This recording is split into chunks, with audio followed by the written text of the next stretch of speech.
I've been invisible before. In middle school, when I was chubby with braces.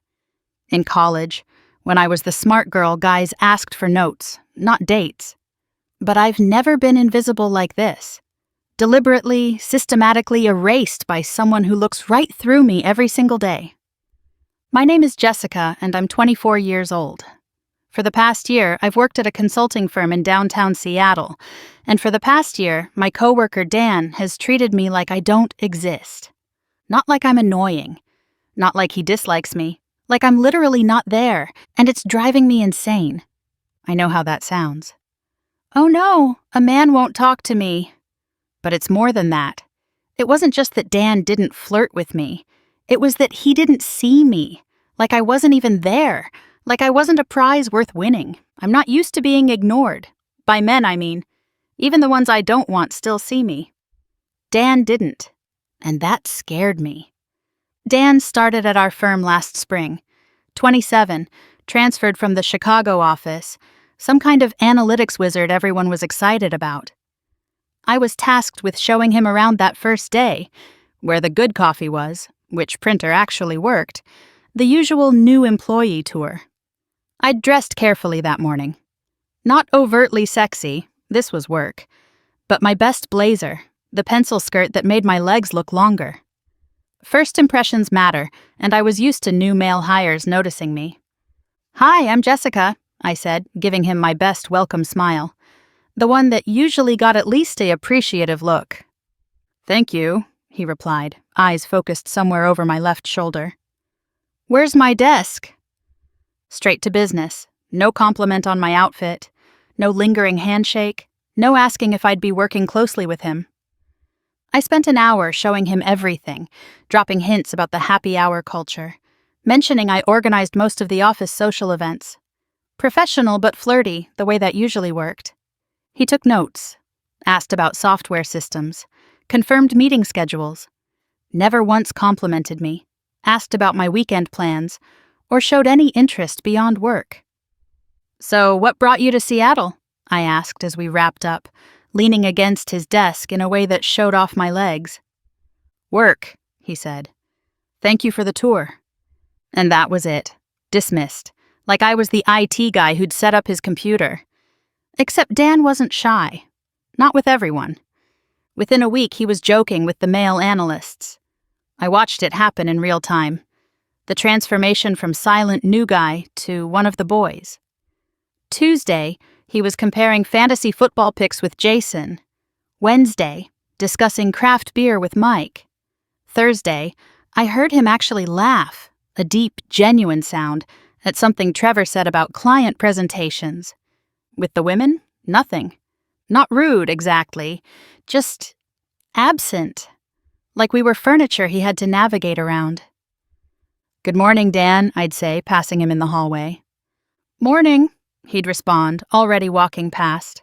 "How was your weekend?" I'd try, standing by the coffee machine. "Fine, excuse me." And he'd reach around me for a mug like I was a poorly placed coat rack. I started timing our interactions. 4 seconds was the longest he'd ever engaged with me. 4 seconds to ask about a report deadline.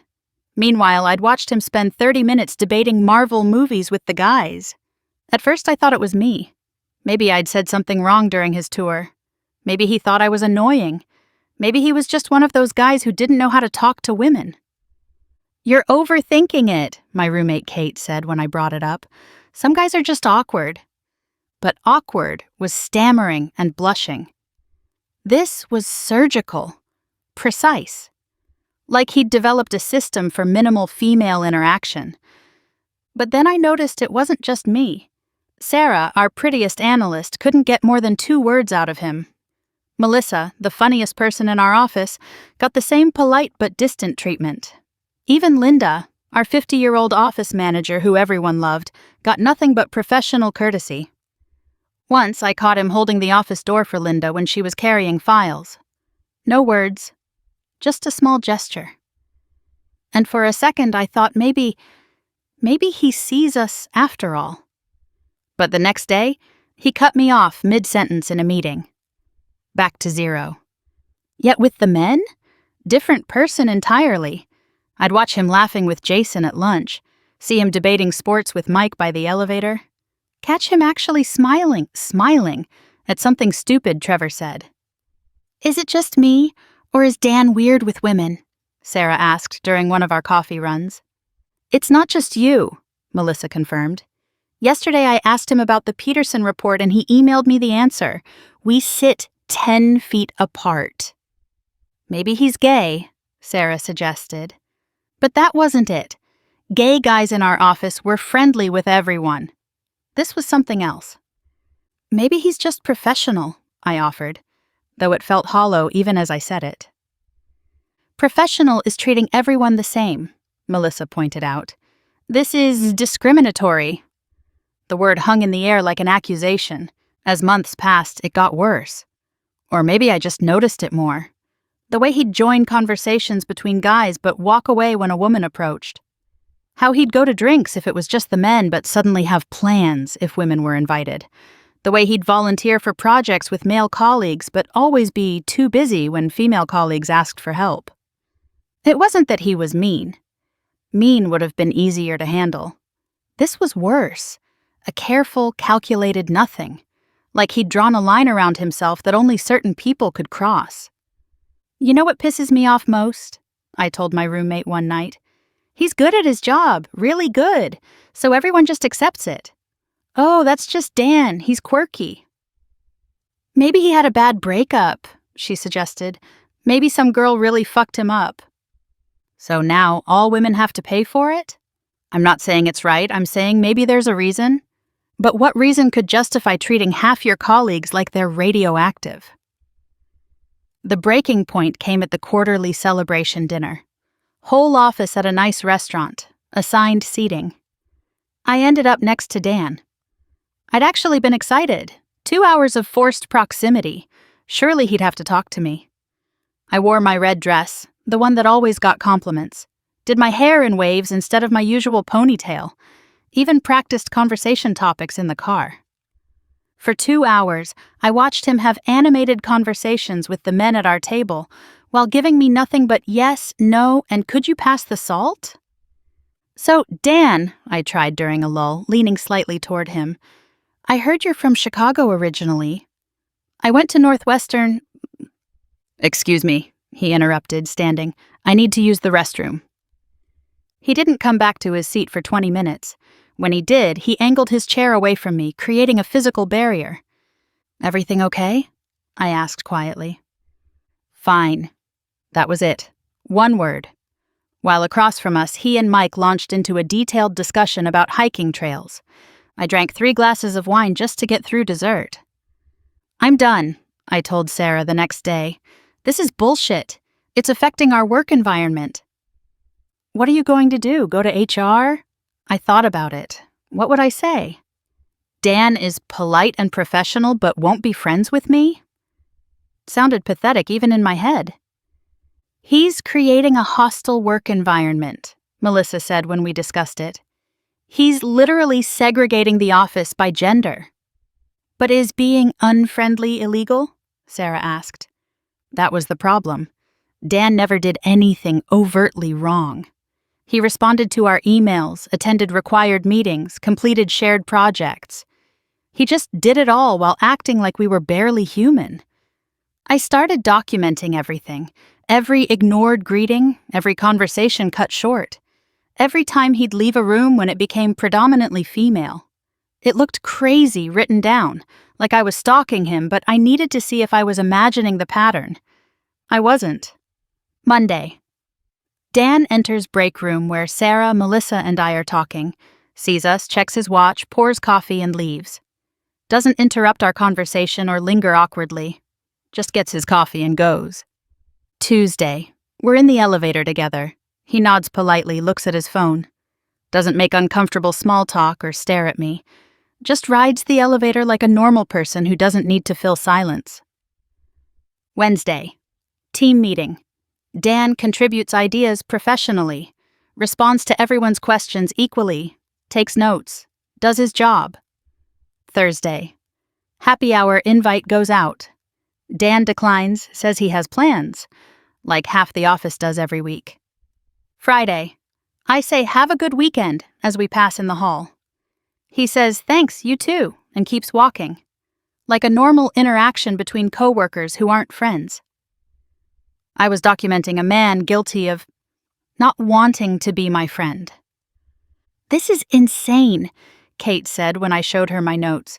You're stalking a guy because he won't flirt with you? It's not about flirting, I lied. It's about the principle. Why does he talk to the men but not us? Maybe he just doesn't want to. Maybe he's married or religious or just prefers keeping work and personal separate. But I couldn't accept that. I was Jessica. Men always wanted to know me better.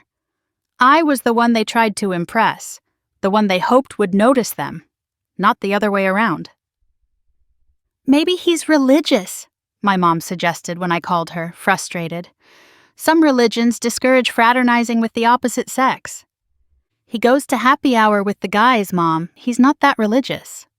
Then maybe he's married and being respectful. No ring. And again, why is drinking with male coworkers respectful but talking to female ones isn't? She didn't have an answer. The thing that hurt most was that I'd started to like him. Or at least I liked who he was with other people. He was funny when he relaxed with the guys. Smart in meetings. Helpful with projects. If you were male, I'd catch glimpses of this interesting person and think, why can't I know that guy? You need to let it go, my roommate finally said. You're becoming obsessed. She was right. I was. But how do you let go of being erased? How do you accept that someone has decided you're not worth knowing because of your chromosomes? I'm going to confront him, I decided after another week of being treated like office furniture. Jess, no, Kate warned. Just ask him directly. Maybe there's a misunderstanding. There wasn't. I waited by his car after work, heart pounding. I'd rehearsed what to say 20 times, calm, professional, just seeking clarity. He approached, saw me, and his steps slowed. For a moment I thought he might turn around. Dan, can we talk? He looked at me, really looked at me for maybe the first time.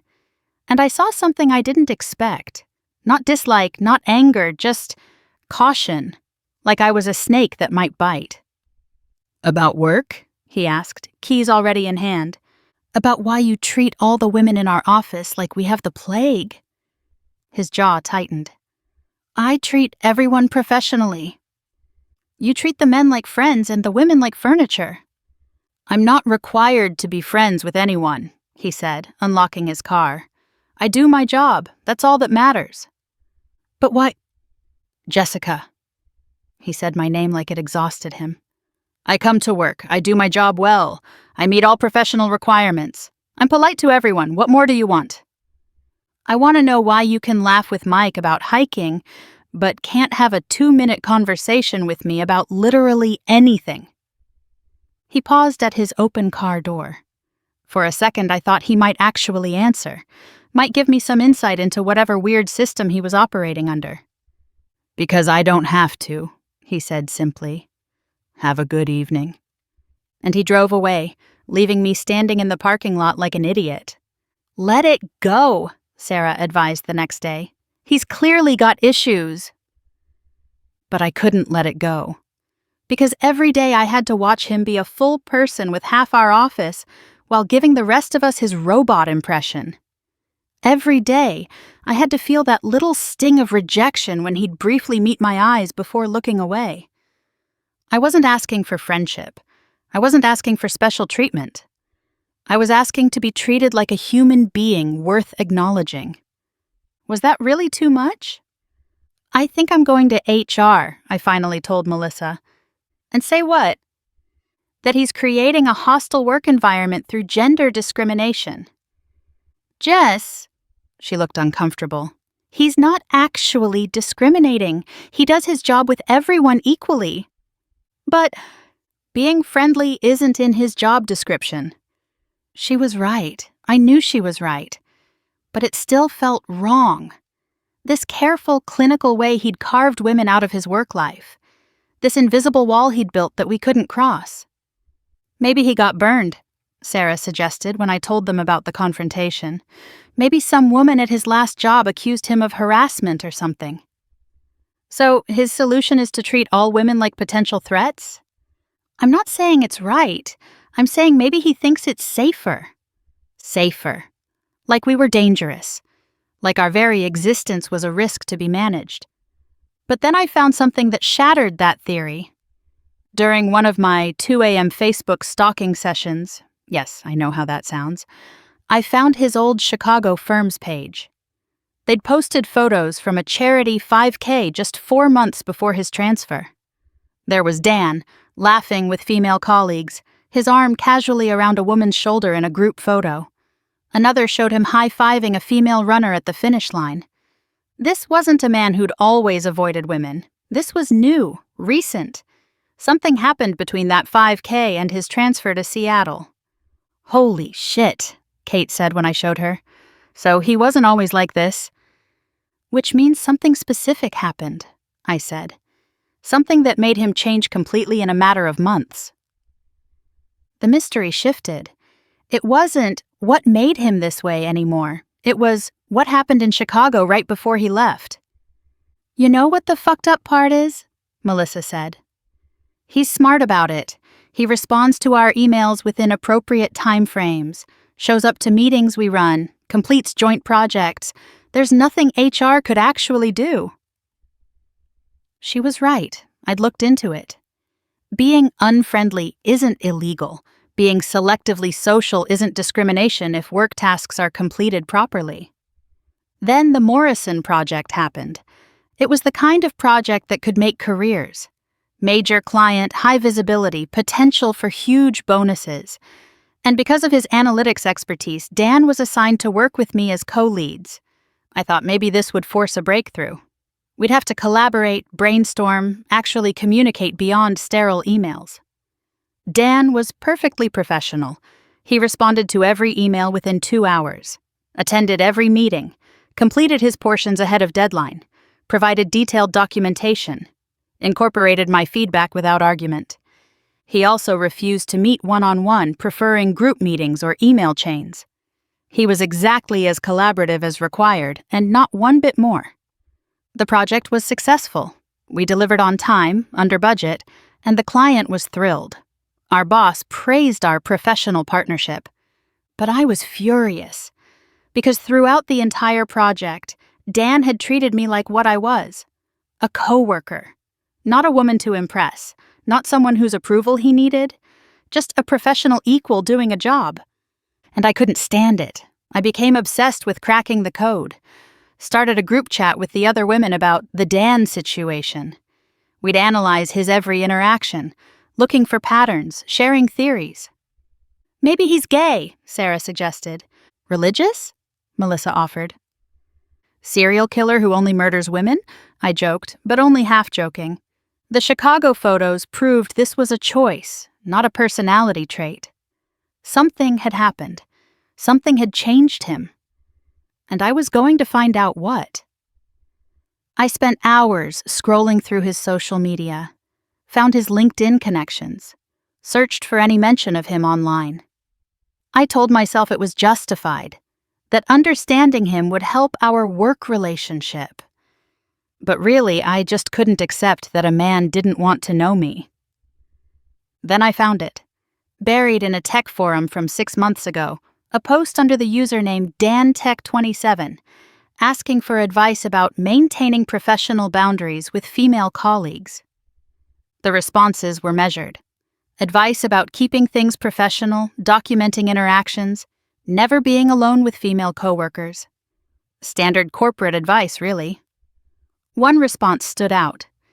Just treat them exactly like you'd treat male coworkers you're not friends with. Polite, professional, distant. No special treatment, positive or negative. Dan had responded, "This is exactly what I needed to hear.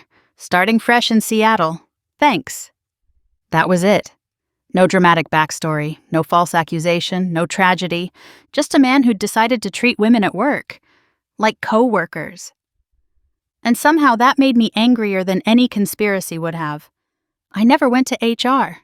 What would I say? Make Dan talk to me? Force him to pretend we're people? Instead, I adapted, stopped trying, communicated only through email, pretended he didn't exist the same way he pretended I didn't. But now I knew why. It wasn't trauma. It wasn't fear. It was ideology. He'd chosen to see us as threats to be managed rather than people to know. The Morrison Project continued to flounder. Dan's collaboration metrics report had subtly suggested that male-led teams were more efficient, using data he'd carefully curated by engaging fully with men while stonewalling women. He was creating his own reality with data. "We need to go to HR," Melissa said after I shared what I'd found. "This is discrimination." "Is it, though?" Kate asked. "He's doing his job. He's polite. He's just not friendly." "It's creating a hostile work environment," I insisted. "For who? You? Because he won't flirt with you?" "It's not about flirting," I snapped, knowing it was exactly about that. I went to HR anyway, presented my documentation, showed how he treated men differently than women. The HR manager, a woman in her 50s, looked at me over her glasses. "Has Dan ever been inappropriate with you?" "No, but..." "Has he failed to complete work assignments, missed deadlines, refused to collaborate on projects?" "No, but he's cold." "Has he said anything discriminatory, made any comments about women's abilities?" "No, but..." "Then what exactly are you reporting?" I sat there realizing how it sounded. I was reporting a man for not wanting to be my friend, for treating me like just another coworker, for not giving me the attention I'd grown accustomed to from men. "I understand this is frustrating," she said gently, "but being reserved isn't a violation of policy. If anything, Dan seems to be following our guidelines about maintaining professional boundaries to the letter." I left her office humiliated, but not defeated. But sometimes in meetings I'd catch glimpses of who he really was. The way his whole face changed when he laughed at Jason's jokes. How animated he got discussing process improvements with Mike. The passion in his voice when he explained complex data patterns to male clients. That was the Dan I wanted to know. The one with opinions about movies and weekend plans and favorite restaurants. The one who was clearly funny and smart and interesting. The one who'd decided I wasn't worth sharing any of that with. "It's not about you," my therapist said when I finally brought it up. Yes, I was seeing a therapist partly because a coworker wouldn't talk to me. Judge away. "Then what's it about?" "His boundaries, which he's entitled to have." "But they're discriminatory boundaries." "Are they?" "He fulfills all work obligations equally. He's not preventing you from doing your job or advancing in your career. He's simply chosen not to form personal relationships with female colleagues." "But, Jessica, why does this bother you so much? Really?" I didn't have an answer then. But lying in bed that night, scrolling through our office Slack, and seeing Dan joking in the channels with the guys, I knew. It bothered me because I was used to being seen. Maybe not always liked, but seen, acknowledged, counted as a person worth knowing. Dan had looked at me and decided I wasn't. Not because of anything I'd done, not because of who I was as a person, but because of what I was. And there was nothing I could do to change his mind. But sometimes I still wonder, what made him this way? What happened to make him decide that half the world wasn't worth knowing? And late at night, when I'm cataloging every interaction, looking for clues I'll never find, I wonder something else. What would it take to make him see me? Not want me, not like me, just see me as a person, as someone worth a real conversation, as more than just another risk to be managed. I'll probably never know. Dan's wall is too high, too carefully built, and I'm tired of throwing myself against it. But it still hurts. Being invisible, being erased, being deemed unworthy of basic human connection because of something I can't change. Dan got transferred to another team. Not because he'd done anything wrong, but because the whispers had become too loud. Our boss, trying to keep the peace, moved him to a different department where he could better utilize his skills. He thanked me for the learning experience on the Morrison project in his farewell email. Professional to the end. Sometimes I still think about those Chicago photos. The Dan who laughed with female colleagues, who participated fully in mixed groups. That version of him is gone, replaced by someone who learned that professional distance was the only safe approach, and I'm the reason he was right. I spent a year trying to destroy a man whose only crime was not giving me the attention I thought I deserved. I gossiped about him, stalked his social media, tried to weaponize HR against him, sabotaged his reputation with whispers and lies. All because he wouldn't see me as special, because he treated me like just another coworker instead of a prize to be won. The truth is uglier than any theory we'd created. Dan wasn't traumatized, he wasn't discriminatory. He was just a man who'd decided to maintain professional boundaries with female colleagues. And I proved why that was the smartest decision he could have made. Maybe Dan was right. Maybe we are dangerous. Because I never set out to ruin him. But I tried. And partially succeeded. I thought he was broken. Turns out he was prepared. Turns out I was exactly the reason men like him keep their distance. And I hate that I proved him right. But not enough to stop. Next week, we're getting a new analyst. Tyler, fresh from grad school. I've already picked out my outfit for his first day. Maybe this one will see me the way I deserve to be seen. Maybe this one won't know to protect himself. Not yet.